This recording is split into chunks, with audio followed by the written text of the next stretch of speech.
بھی کھائے اور علی کو مانے. ہم نے علی کو علی پایا ہے. کعب بن زہیر کو سامنے لا کے کھڑا کیا, یا رسول اللہ اس نے بھرے بازار میں آپ کی توہین کیا, گستاخی کی. رسول نے منبر سے کہا اس کی گستاخ زبان کاٹ دی جائے. جب رسول نے کہا اس کی گستاخ زبان کاٹ دی جائے, بندے پریشان ہو گئے. یا رسول اللہ تو نے پتھر کھائے سزا نہیں دی, کوڑے برداشت کیے سزا نہیں دی, آج اقتدار پاس ہے اور کیا کہ اس کی گستاخ زبان کاٹو. یا رسول اللہ کون کاٹے؟ فرمایا کوئی نہیں. کہا ہے ابو طالب کا بیٹا علی, علی میرے قریب, یا علی اس کی گستاخ زبان کاٹ دے. اب کتابوں میں لکھا کہ اس کعب بن زہیر کے ہاتھ بدے ہوئے تھے.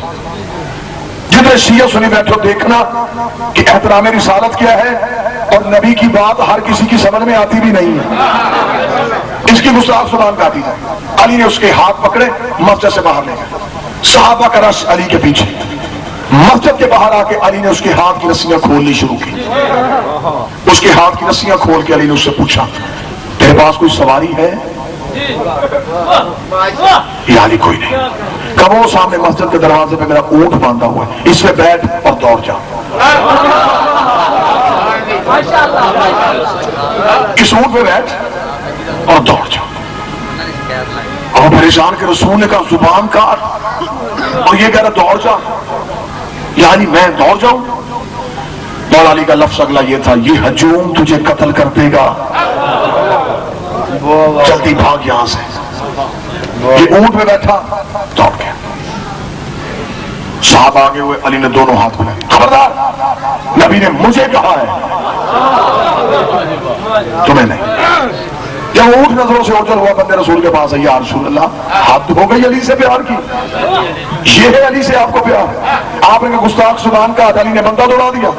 رسول نے کہا کل اسی بات کا فیصلہ منبر پہ ہوگا. کتنے نوجوان بیٹھے ذرا سار اٹھانا, ساری رات بندے پریشان. صبح رسول فیصلہ کیا دے گا؟ پیار بھی علی سے بڑا, رشتہ داری بھی علی سے ہے. اب علی کو کیا سزا دی جائے گی؟ صبح کو جب دربار رسول کا لگ گیا, صحابہ آگے بیٹھ گئے, رسول منبر پہ آئے. یا رسول اللہ وہ فیصلہ کل والا پہلے کرے. آپ نے کہا تھا اس کی گستاخ زبان کاٹ, علی نے بندہ دوڑایا کیوں؟ ذہن میں نہیں جانا.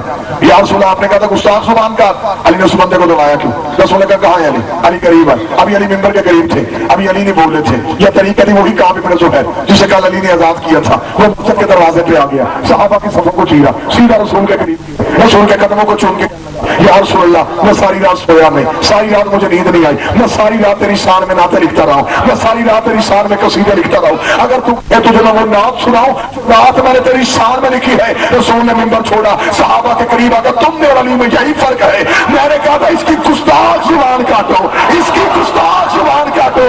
علی نے گستاخ زبان کاٹ بھی دی, محبت والی عطا بھی کر دی.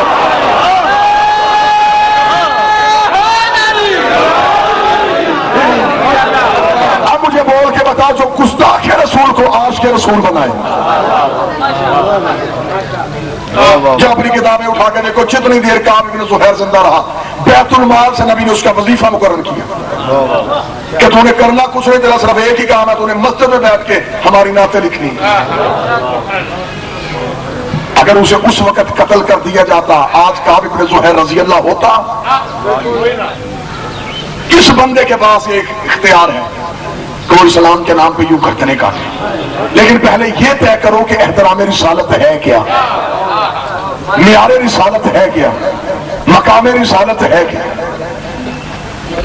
اگر عزت اسلام کی چاہتے ہو تو عزت نبی کی کرنا سیکھو.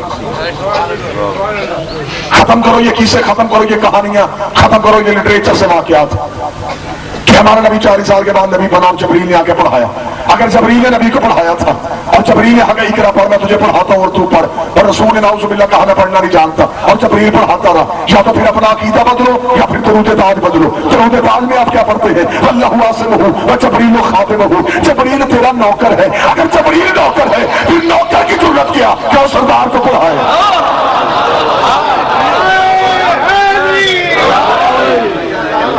ختم کرو یہ واقعات کہ نعوذ باللہ نہ باپ مسلمان تھا, نہ دادا مسلمان تھا, نہ چاچا مسلمان تھا. نہیں باپ دادا مسلمان نہیں تھے, چاچے نے کلمہ نہیں پڑھا تھا.